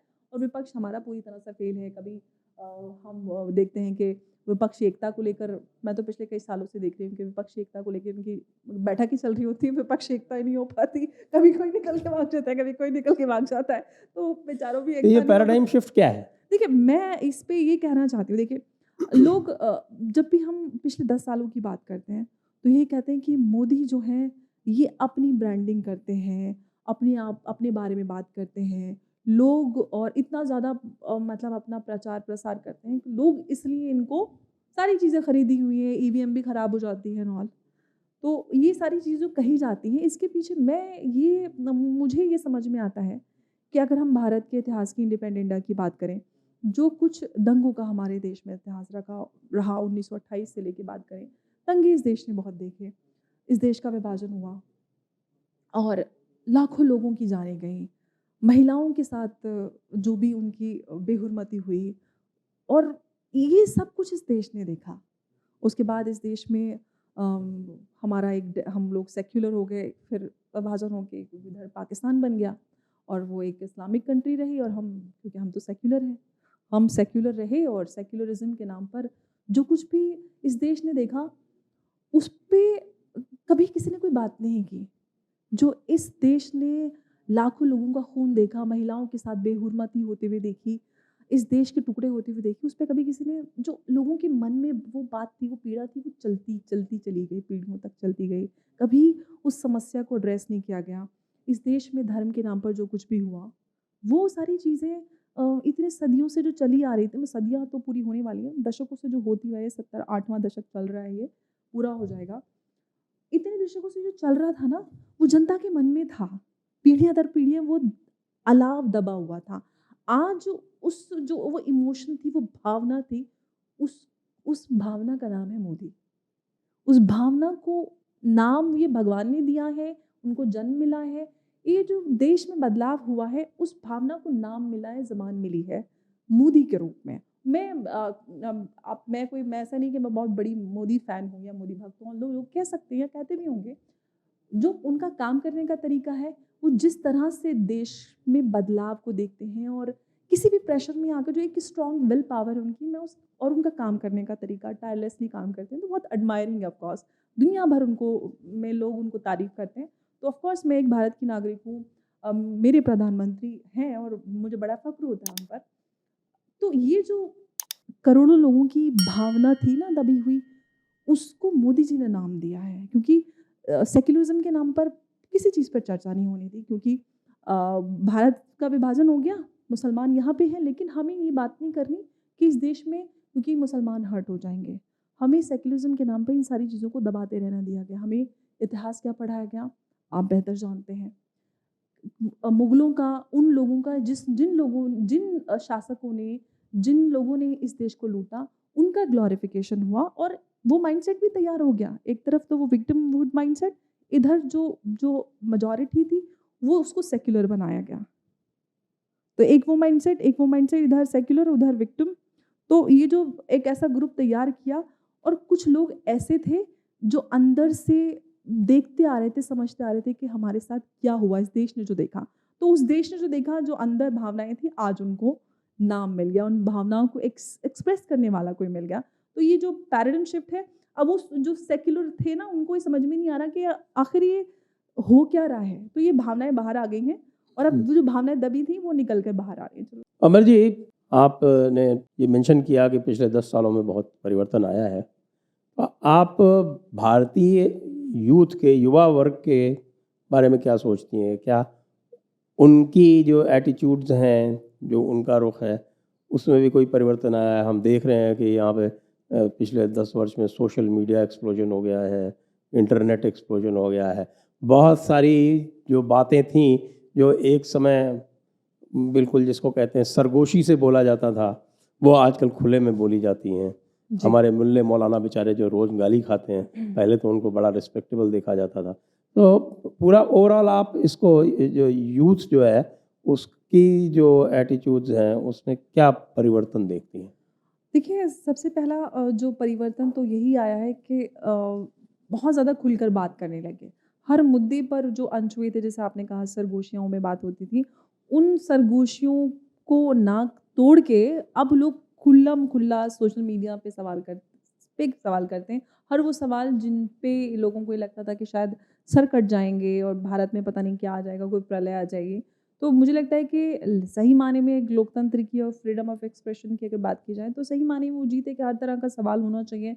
हर तरह के सवाल पे चर्चा हो, बात हो, और आप सैटिस्फैक्टरी आंसर दे दीजिए। अगर आप मुझसे कोई सवाल कर रहे हैं और मुझे आपका सवाल बिल्कुल पसंद नहीं है और मैं आपके सवाल से एग्री नहीं करती, तो मैं फैक्चुअली आपको गलत साबित करूँ कि भई नहीं, आपका सवाल से मैं एग्री नहीं करती, आपका ये सवाल इसलिए गलत है। तो हमें एक एक वार्तालाप, एक चर्चा करनी चाहिए, और हर चीज़ पे मुझे लगता है कि ओपन डायलॉग होना चाहिए। सोशल मीडिया इस लिए और इस दौर में मुझे लगता है कि एक बहुत हेल्पफुल टूल की तरह साबित हो रहा है, और काफ़ी लोगों को नज़दीक ला रहा है। लोगों को काम भी सोशल मीडिया पे मिल रहा है, अपने रोज़गार भी सोशल मीडिया पे लोग कर रहे हैं और व्लॉगिंग करते हैं। इनफैक्ट घर में जो महिलाएँ घर में काम करती हैं, वो भी व्लॉगिंग करती हैं। बहुत सारा, तो एक अच्छी बात है। लेकिन यूथ के पॉइंट ऑफ व्यू से बात करें, तो यूथ, सबसे पहली बात तो अवेयरनेस, हर चीज़ पे कॉन्फिडेंटली बात करना, हर चीज़ पे सवाल करना, वाक़ई में एक बड़ा चेंज है भारत में। और मुझे लगता है कि आगे अगर हेल्दी डेमोक्रेसी के पॉइंट ऑफ व्यू से बात करें, तो ये एक पॉजिटिव बदलाव यूथ में नज़र आ रहा है। हालाँकि लोगों को ये बदलाव पसंद नहीं आ रहा, उनको लगता है कि ये सब खरीदे हुए हैं, सबको बदल दिया गया, मोदी जी ने सबको खरीदना है। मोदी जी इतने बड़े व्यापारी हैं कि सबको खरीद लेते हैं। जी, मोदी जी ने सबको खरीद लिया है और ये आरएसएस की साजिश है। तो ये साजिश जो है, मुझे लगता है कि अच्छी साजिश है, और एक तरफ़ा बात नहीं होनी चाहिए। सबको अपना ओपिनियन एक्सप्रेस करने की इजाज़त है, और ओपिनियनेटेड होना चाहिए। आप ओपिनियनेटेड हैं तभी तो एक हेल्दी डेमोक्रेसी बनेगी, डेवलप होगी। तो अच्छा प्रोसेस है, लोग बदल रहे हैं, को जानकारी हो रही है, वो कॉन्फिडेंस उनमें आया है, सोशल मीडिया की वजह से जानकारियाँ मिली हैं, क्योंकि सोशल मीडिया पे हर चीज़ अवेलेबल है, हर तरह का, हर चीज़ का ज्ञान है, जो पहले नहीं अवेलेबल होता था, जिस पे एक्सेस लोगों का, आम लोगों का नहीं होता था। आज एक्सेस भी बढ़ा है, अवेयरनेस भी बढ़ी है, कॉन्फिडेंस भी बढ़ा है। तो काफ़ी बदलाव यूथ में नज़र आ रहा है, कॉन्फिडेंस काफ़ी नज़र आ रहा है उनके एटीट्यूड में। जो बॉलीवुड की जो बुरी हालत हो रही है, जी। वो क्या इसी कारण है? बिल्कुल, बॉलीवुड की हो, पॉलिटिकल विपक्ष की बात करें, चाहे उनकी हो, या फिर हम जो सो कॉल्ड धर्म के ठेकेदार हैं, उनकी बात करें, जो इन्फॉर्मेशन लिमिटेड होती थी, चाहे बॉलीवुड की बात करें, चाहे पॉलिटिकल पार्टियों की बात करें, क्योंकि राजनीति के बारे में लोगों में बहुत लिमिटेड लोग चर्चा करते थे, नुक्कड़ पे, गली में, अखबार में, जो उनको जितनी एक्सेस उनका था इन्फॉर्मेशन पे। लेकिन अब एक्सेस अनलिमिटेड हो गया है।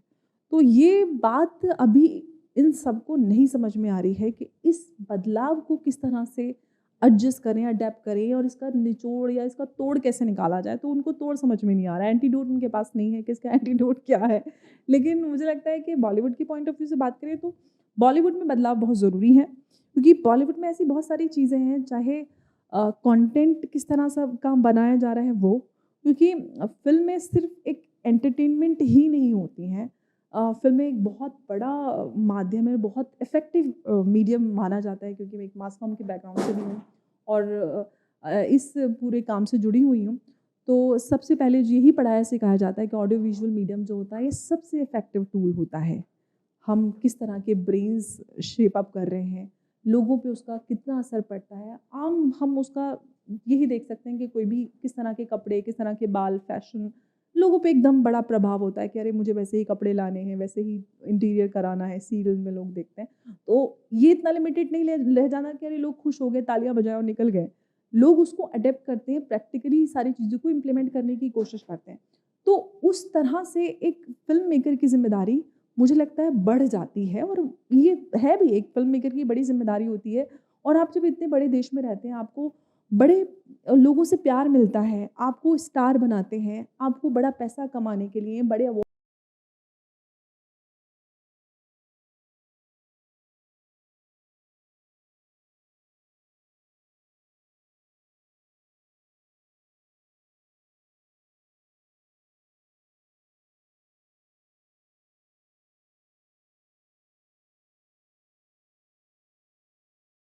प्रोड्यूस होती हैं। तो सबसे बड़ी इंडस्ट्री, सबसे इतनी पुरानी इंडस्ट्री होने के नाते और इतना पुरानी जो हमारी सभ्यता है, उसकी भी ज़िम्मेदारी हमारे कंधों पे है। तो अब ये डिजिटाइज़ेशन के बाद जो चेंज है, क्योंकि पहले लोगों को वही, जैसे क्योंकि ज्ञान नहीं था, आधा-अधूरा ज्ञान था, लिमिटेड इन्फॉर्मेशन थी, वही कुछ भी फूहड़ चीज़ें दिखाई, लोगों को खुश किया, पैसे कमाए, और उनको लगता था कि हम तो बहुत होशियार हैं, क्योंकि हमें पैसा कमाना आता है, हम जनता को बेवकूफ़ बनाना जानते हैं। अब जनता समझदार हो गई है। अब उनको समझ में नहीं आ रहा कि हम इंटेलिजेंट कंटेंट कहाँ से लेके आए। हमको अब रिसर्च करनी पड़ेगी, हमें तो स्कूल कॉलेज जाना पड़ेगा। वो 8वीं पास 10वीं पास लोग अपने आप को, क्योंकि उनके पास पैसा है, वो फ़िल्में बना के लोगों को बेवकूफ़ बना के और मनी का मल्टीप्लिकेशन कर रहे थे। तो अब वो प्रोसेस उनके लिए बड़ा कॉम्प्लिकेटेड हो गया है, क्योंकि ऑडियंस मैच्योर हो गई है। उनको एक वेल रिसर्च्ड अच्छा कंटेंट चाहिए। इनफैक्ट अगर मैं सही मानों में कहूँ तो अब ऑडियंस कहीं न कहीं जर्नलिस्टिक काइंड ऑफ फ़िल्में देखना पसंद करती है, जिसका रियलिटी से कोई संबंध हो, कहीं कुछ हुआ हो, इतिहास की बात हो, संस्कृति या धर्म की बात हो, तो सच्ची घटनाओं पे बेस्ड चीज़ें देखना चाहते हैं। जो कुछ हुआ ऐसा नहीं, कुछ भी लार्जर देन लाइफ कुछ उनको पसंद नहीं है। जैसे आदिपुरुष का हाल हुआ, उन्होंने हालाँकि रामायण के नाम पे कुछ ऐसा करने की, एक्सपेरिमेंट करने की कोशिश की, लेकिन लोगों को लार्जर देन लाइफ नहीं चाहिए। अभी उनको सच्चाई देखनी है। जी, बिल्कुल सही कह रही हैं आप। इसीलिए हम देख रहे हैं जो इस समय ट्रेंड चल रही है कि बड़े-बड़े स्टार जो हैं वो हमारे मुँह की खा रहे हैं। अक्षय कुमार जी की जो है वो सीरीज़ में सारी की सारी फ़िल्में फ्लॉप हो गईं। जी। हमारे लाल सिंह चड्ढा जी जो थे वो खेत रहे, और हमारे धर्मा प्रोडक्शन और शाहरुख खान को मिलके पूरा एक फेक नैरेटिव बनाना पड़ा। उसमें जितनी उनकी कमाई हुई उतना ही उन्होंने खर्च किया शायद, या शायद ज़्यादा खर्च किया जैसा लोग कह रहे हैं। तब जाके उसको जो है एक फेक नैरेटिव सक्सेसफुल फिल्म का बना पाए। लेकिन साथ में ही आप देखिए कि लो बजट फिल्म्स जैसे कि कश्मीर फाइल्स, केरला फाइल्स को तो सब जानते हैं, लेकिन जैसे कार्तिकेय 2 कार्तिकेय 2, या कांतारा, एग्ज़ैक्टली। कंतारा हुँ। या इस तरह की जो फिल्में थीं, उन्होंने रिकॉर्ड तोड़ बिजनेस किया। एब्सोल्युटली। 20-20, 25-25 करोड़ के बजट पे नए कलाकार लेके, और आदि पुरुष जैसा आपने कहा वो तो उसके 150 पीछे करोड़ की खर्च करके भी प्रभास फेल हो गए। वही वजह है ना कि देखिए, चाहे हम देश के विपक्ष की बात करें, उनको ये पैराडाइम शिफ्ट नहीं समझ में आ रहा। बॉलीवुड की बात करें, उनको भी नहीं समझ में आ रहा। उनको लगता है कि ये सरकार की साजिश है। विपक्ष को भी लगता है मोदी जी की साजिश है, बॉलीवुड को भी लगता है मोदी जी की ये साजिश है। तो मोदी जी को साजिशें करके विफल कर रहे हैं, उनको समझ में नहीं आ रहा कि इसको सफल कैसे करना है। आपको अगर किसी की साजिश है तो आपको खुद को बेटर करना पड़ेगा ना। अगर आपको कोई नीचा दिखाने की कोशिश कर रहा है तो आपको इम्प्रूव करके खुद को बेटर करके आगे लेके आना पड़ेगा। आप वही चीज़ें रिपीटेडली कॉपी पेस्ट नहीं कर सकते, क्योंकि पहले अगेन एक्सेस टू इन्फॉर्मेशन कम था। लोग बॉलीवुड से कुछ देखा, यहाँ पे लाके बना दिया और लोगों को एंटरटेन करके बेवकूफ़ बना के पैसे कमाते थे। अब तो पहले ही लोग नेटफ्लिक्स पे और इस तरह के जो OTT हैं, अनलिमिटेड चीज़ें अवेलेबल हैं एट कन्वीनियंस, सस्ते में, घर बैठ के आराम से AC में अपने घर में होम थिएटर पे लगा के लोग देखते हैं रात को जब भी उनको टाइम मिलता है। अब कौन वो घटिया पुअर चीज़ें देखेगा? इतने महंगे उस पे आप 150 करोड़ में एक स्टार को साइन करते हैं। अब दिखाते हैं कि आदिपुरुष पृथ्वीराज चौहान अक्षय कुमार को बना देते हैं, जो कि ना तो उनके किरदार में वो जस्टिस कर पाते हैं, ना ही एक्टिंग सही कर पाते हैं। अब मतलब with all the respect to Prithviraj Chauhan, उनके पूरे किरदार का क्या उन्होंने हाल किया, तो मतलब बहुत बुरा हाल किया। एग्जैक्टली मैंने तो इंटरव्यू भी किया था चंद्र प्रकाश द्विवेदी का, बल्कि स्पेशल रिक्वेस्ट आई थी उनका इंटरव्यू करने के लिए। उस इंटरव्यू में भी वो बिल्कुल कन्विंस नहीं कर पाए। और अब तो जो बिल्कुल टैबू सब्जेक्ट्स हैं, जैसे उदाहरण के लिए अजमेर 92, अब वो ये एक ऐसा विषय है जिसको राजस्थान के बाहर कोई नहीं जानता था, लेकिन अब उसके ऊपर 2-2 फिल्में बन रही हैं जी। जबकि 30 वर्ष हो गए उस घटना को। तो कैसे देखती हैं आप इसको? बिल्कुल जैसे कि हम बात कर रहे हैं और चर्चा कर रहे हैं कि जो बदलाव इस देश में आया है, और एक जो वर्ग था उसकी आवाज़ को दबाया जाता था और उन मुद्दों पर बात करने से उनको रोका जाता था कि अगर आप ऐसा करेंगे तो सेक्युलरिज्म हमारा भंग हो जाएगा, क्योंकि हम तो सेक्युलर हैं तो हम इस तरह के मुद्दों पे बात नहीं कर सकते। तो एक तो मिथ टूटा है, मोदी जी वो एक आवाज़, एक भावना के रूप में मिले हैं। लेकिन अब बहुत कम लोग इस बात को जानते थे, शायद वो जो जर्नलिस्टिक या मीडिया या पॉलिटिकल बैकग्राउंड से होंगे, उन्हीं तक ये जानकारी लिमिटेड थी कि अजमेर 92 क्या है, 92 में क्या हुआ था। इतने बड़े स्तर पर लड़कियों के साथ जो वारदातें हुई, उसके बारे में कभी किसी ने बात करने की हिम्मत नहीं की।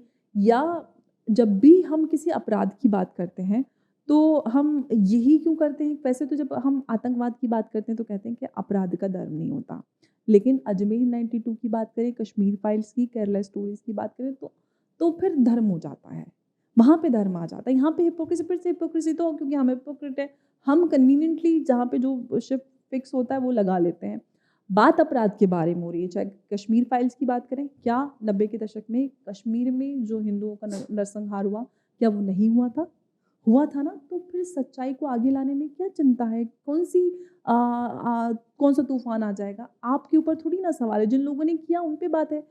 केरला स्टोरीज की बात करते तो वहाँ पे भी यही है कि जो ग्लोबली एक आतंकवाद का पैटर्न था है, उसके ऊपर चर्चा हो रही है, उसके ऊपर अवेयरनेस की जा रही है। और मुझे लगता है कि देश की सुरक्षा, राष्ट्रीय सुरक्षा तो सबसे बड़ी होती है, सबसे पहले होती है, और जो उसको भंग करने के लिए अलग अलग पैटर्न से, अलग अलग लेयर्स में सारी चीज़ें चलती हैं, हम सब जानते हैं। चाहे आतंकवाद के जो भी अलग अलग रूप हैं, उसमें से एक ये भी था। तो उस पर बात करना, ये भी कहा कि देखो प्रधानमंत्री देश का बात कर रहा है, ऐसे कैसे कर सकता है? देश के प्रधानमंत्री की तो सबसे पहले जिम्मेदारी है कि देश की सुरक्षा के ऊपर अगर कहीं सवाल हो रहा है, लड़कियों को अगर उसका शिकार बनाया जा रहा है, तो वो एड्रेस नहीं करेंगे तो कौन करेंगे? वो हिम्मत होनी चाहिए ना कि आप हर धर्म, हर राजनीति से ऊपर उठकर मुद्दे को एड्रेस करें।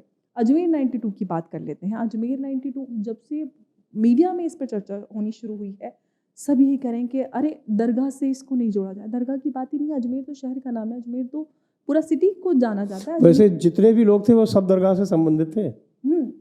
ये बात आपकी बिल्कुल सही है, लेकिन सिर्फ दरगाह की तो बात नहीं हो रही ना कि ये दरगाह को बदनाम करने की साजिश नहीं है। सवाल उनसे होना चाहिए कि जो दरगाह से एसोसिएटेड थे, उसके बावजूद और दरगाह ने जो कन्विक्ट हुआ था, जी जो 2 व्यक्ति कन्विक्ट हुए हैं, उसमें जो मुख्य था आरोपी फारूक चिश्ती, उसको उन्होंने बाकायदा एम्प्लॉयमेंट में वापस रखा है। तो यही मैं कह रही हूँ कि ये सवाल होने चाहिए उनसे, रादर देन ये कि आप तो ये कहेंगे ऐसे कैसे आपने फिल्म बना दी, आप तो मुसलमानों को बदनाम कर रहे हैं। मुसलमानों को बदनाम नहीं किया जा रहा, एक अपराध को उजागर किया जा रहा है। आप जो गलत कर रहे हैं, अपराधियों को संरक्षण दे रहे हैं। अपराधियों को संरक्षण क्यों दे रहे हैं? क्योंकि आपको कोई आपके धर्म से आता है, अगर कोई मेरे धर्म से आता है और वो किसी का गला काट दे रहा है तो मैं उसको संरक्षण दूंगी, ये तो मॉरली इनकरेक्ट है, इनजस्टिस है। हमें तो हक की बात करनी चाहिए ना, क्योंकि हम तो शांति की हक की बात करते हैं। तो महिलाओं के साथ जो हिंसा हुई, जो इतने बड़े स्तर पर कितनी दर्जनों लड़कियों के साथ क्या जघन्य अपराध हुआ, उस पर बात नहीं होनी चाहिए। और अपराधी को वापस आप उसको उस नौकरी पे रख रहे हैं। तो मुझे लगता है कि बड़ा सवाल उन लोगों से होना चाहिए। 72 हूरों पे भी बात करें तो वो यही कहते हैं कि आप कैसे 72 हूरों पे बात कर रहे हैं, ये तो हमारी आस्था का विषय है। क्योंकि 72 हूरों में कब से आस्था होने लगी मुझे समझ में नहीं आता। और एक भाई साहब कश्मीर से आते हैं, वो माजिद हैदरी, वो कह रहे थे या अल्लाह हर एक मुसलमान को हूर देना, उसको 72 नहीं बहुत सारी हूर देना, आमीन। और वो ऐसे ऐसे मोमिना को क्या देना? मोमिना को तो कुछ नहीं मिलेगा। वही मिलेगा, वही। हाँ, बोल रहे थे वो उन हूरों की सरदारनी होगी। सरदारनी, ये तो साजिद रशीदी की थ्योरी है। वो तब से वो सब लोग वही थ्योरी को रिपीट करें, कॉपी पेस्ट, वही सरदारनी होगी। वो जो अंग्रेज साहब भी, वो एक जगह अभी कुछ दिन पहले डिबेट थी, वहाँ पे बोल रहे थे, कह रहे हैं जो हमारी बीवी है ना, उसको वो तो सरदारनी बनेगी, वो मिलेगा उसको शराब। उसको कितना वहाँ पे ये सोचिए कि भाई वो अपने शौहर के लिए 72 का रोस्टर बनाएगी तो उसके दिल पे क्या गुजरेगी। Oh my God, it is so disgusting to think of. तो आइए अब अंत में हम आपसे एक और प्रश्न पूछते हैं। ये पाकिस्तान के यूट्यूबर्स विशेषकर से और चैनल्स भी, ये हर समय भारत को ही क्यों डिस्कस करते रहते हैं? हम तो हर समय पाकिस्तान डिस्कस नहीं करते। जी हाँ, कभी कोई मुद्दा होता है तभी हम करते हैं। ऐसा तो नहीं है कि एक यूट्यूबर का पूरा एक नेटवर्क खड़ा हुआ है और जो पाकिस्तान के बारे में बात कर रहा है, ऐसा तो नहीं है। क्योंकि बहुत बड़ा डिफरेंस है। मैं पाकिस्तान को मैं तो बिल्कुल पूरी तरह से क्रिटिसाइज़ करती हूँ, जो भी होता है हम लोग करते हैं। और एक मुझे लगता है कि हर एक भारतीय को करना भी चाहिए, सवाल करना चाहिए। लेकिन वहाँ पे रहकर जो ये मशरूमिंग हुई है ना यूट्यूब की, मुझे लगता है कि भारत के लोग इसका शिकार हो रहे हैं, जो आम लोग हैं। क्योंकि लोगों को इतनी सारी चीज़ें नहीं समझ में आती, क्योंकि उनको नहीं समझ में आता कि इसके पीछे की क्या साजिश है। लोग देख रहे हैं जो जिस तरह से वो हमारे लोगों का इस्तेमाल करते हैं। भारत का विभाजन हो गया, हमारी ज़मीन और रिसोर्सेज सब कुछ लेके वो चले गए, लेकिन आज भी वो यहीं पे निर्भर हैं। उनको ऑडियंस यहीं से चाहिए, क्योंकि वहाँ पे तो कोई नहीं देखता।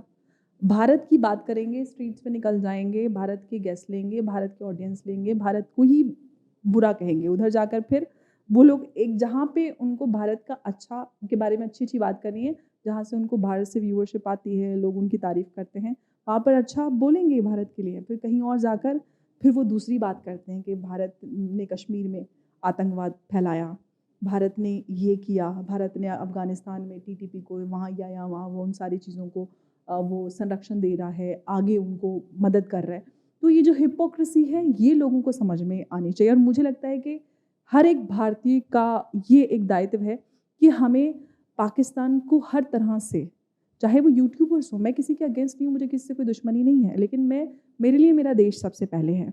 और अगर कोई हमें आज भी इस्तेमाल करना चाहता है और अपना गुजारा चलाना चाहता है, आप कीजिए, आप अपना काम कीजिए, लेकिन हमें इस्तेमाल करके नहीं। आप अपने ऑडियंस के लिए काम कीजिए, आप अपना काम कीजिए, अपने बारे में बात कीजिए, बिल्कुल कीजिए। आपको भारत अच्छा है, भारत तारीफ़ के लायक है, लेकिन आप सही माने में दिल से तारीफ़ कीजिए। आप लालच से तारीफ़ करते हैं क्योंकि इंडियन ऑडियंस को बड़ा अच्छा लगेगा और ये हमारे देश की कोई तारीफ़ कर रहा है। ऑफ कोर्स बड़ी खुशी होती है कोई हमारे देश की तारीफ़ करता है, लेकिन उनको ये नहीं पता कि इसके पीछे की साजिश क्या है। तो ये जो साजिश चल रही है, लोगों को समझने की ज़रूरत है।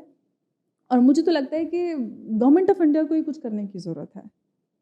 इस तरह के कंटेंट, नॉट जस्ट जो यूट्यूबर्स जो इस तरह का काम कर रहे हैं, बहुत सारी चीज़ें संजय जी चलती हैं जो पाकिस्तान से प्रसारित होती हैं यूट्यूब चैनल्स के माध्यम से। और बहुत सारी ऐसी ऑर्गेनाइजेशंस हैं जो बच्चों को टारगेट करती हैं एंटरटेनमेंट के लिए, और जो एनिमेशंस की सीरीज़ बनाती हैं। क्योंकि अगेन ऑडियंस इतना बड़ा यहाँ पर है, उनका जो उनकी हैमरिंग होती है, एक कल्चरल जो चीज़ें या ब्रेन शेप अप किया जाता है, वो बच्चों को टारगेट किया जाता है। जैसे कि अभी कुछ दिन पहले हम लोग चर्चा में कुछ मामला आया था कि किस तरह से एक गेमिंग ऐप के ज़रिए बच्चों को टारगेट किया जाता है। तो पाकिस्तान के ऐसे बहुत सारे, मैं कई सालों से, क्योंकि मैं चीज़ों को ऑब्जर्व करती हूँ, देखती हूँ, बहुत सारे ऐसे चैनल्स हैं जिन पे बड़ा पैसा खर्च होता है, उनकी प्रोडक्शन क्वालिटी बड़ी अच्छी होती है। और क्योंकि ज़्यादातर ऑफकोर्स क्योंकि हमारा देश कंज्यूमर मार्केट बहुत बड़ी है, और उसके पीछे का उनका उद्देश्य भी अलग है। भारत को क्योंकि डेमोग्राफिक जो चेंज करना है, कन्वर्ट करना है, ऑल दैट जो चीज़ें हैं, अलग अलग, उसको हम डिटेल में बात करें तो चर्चा लंबी हो जाएगी। तो मुझे इन शॉर्ट ये लगता है, बहुत सारे खतरों को देखते हुए जो मुझे समझ में आते हैं, उसको देखते हुए भारत सरकार को कुछ करने की ज़रूरत है और इस तरह के कंटेंट को पूरी तरह से, हमारे देश में तो उसका प्रसारण नहीं होना चाहिए। और क्योंकि ऑफ कोर्स असर पड़ता है, एज वी से कि ऑडियो विजुअल मीडियम बहुत इफेक्टिव होता है, लोग कनेक्ट हो जाते हैं। सोशल मीडिया एक ऐसी दोधारी तलवार है, उसका अगर पॉजिटिव कुछ इम्पैक्ट नज़र आता है तो बहुत सारे लोग उसका शिकार भी हो जाते हैं। और राष्ट्रीय सुरक्षा को देखते हुए कुछ तो ऐसी गाइडलाइंस मुझे लगता है सरकार को बनाने की ज़रूरत है। तो अब इस चर्चा को विराम देंगे यहीं पर। अंबर जी, आपका बहुत बहुत धन्यवाद बहुत बहुत धन्यवाद। टीजेडी पॉडकास्ट पे आने के लिए। बहुत बहुत धन्यवाद। Thank you so much Sanjay ji, बहुत अच्छा जय लगा हिंद। बात करके। जय हिंद, वंदे मातरम।